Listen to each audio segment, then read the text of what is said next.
Well, good morning, good afternoon, good evening, whatever the case may be here on September 16th. Welcome to yet another edition of Dr. C's Corner. And thanks to all of you who have subscribed and some really great feedback. So I'll keep them going as long as you like them. I try to come up with the best topics I can find that have a direct relationship to learning, to our chosen discipline, etc. So I hope you like it. If you have any suggestions for topics, please send them my way. This is Dr. Jeff Zarnik, Associate Dean, the Department of Criminal Justice here in the social sciences vertical at Southern New Hampshire University Global. And as always, on behalf of your incredible criminal justice faculty, all of your faculty, and your great advisors, welcome to the September 16 edition. Now, I've talked previously before, I can't remember.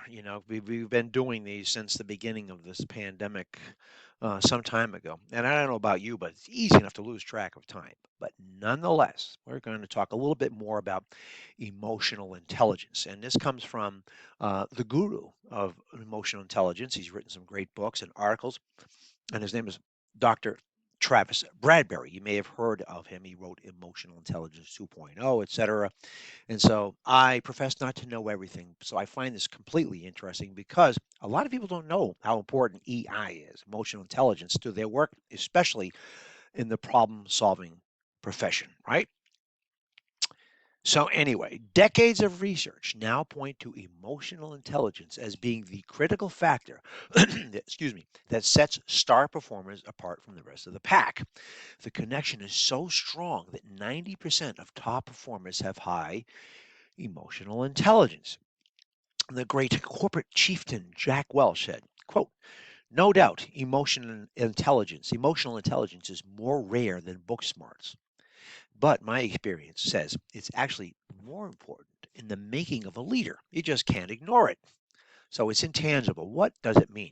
So what this particular article that Dr. Bradbury writes talks about the 11 things that says you have a low emotional intelligence or EQ score. I'm just going to hit a couple, not all of them, but something to know, something to recognize. All right, you get stressed easily. When you stuff your feelings, they quickly build into the uncomfortable sensations of tension, stress, anxiety. Not good. Unaddressed emotions strain the mind and the body. Your emotional intelligence skills help make stress more manageable by enabling you to spot and tackle tough situations before they escalate. Think about that and the correlation to our discipline, our profession, and what you're learning. Number two, out of the 11, you have difficulty asserting yourself. People with high EQs balance good manners, empathy, and kindness with the ability to assert themselves and establish boundaries. This tactful combination is ideal for handling conflict. When most people are cross, they default to passive or aggressive behavior. Not good. There is more to follow on that, but in the interest of time, I'll go to the next one. You have a limited emotional vocabulary. All people experience emotions, but it is a select few who can accurately identify them as they occur. Dr. Bradbury's research shows that only 36% of people can do this, which is problematic because unlabeled emotions often go misunderstood, which can lead to irrational choices and counterproductive actions. People with high EQs master their emotions because they understand them, and they use an extensive vocabulary of feelings to do so. And there's more, but in the interest of time, I'll move to the next one. You make assumptions quickly and defend them vehemently. People who lack EQ form an opinion quickly and then succumb to confirmation bias, meaning they gather evidence that supports their opinion and they ignore any evidence to the contrary. That runs counter to what we try to do as teachers and instructors, etc., to help people develop those skills that are intrinsic to critical thinking and thought.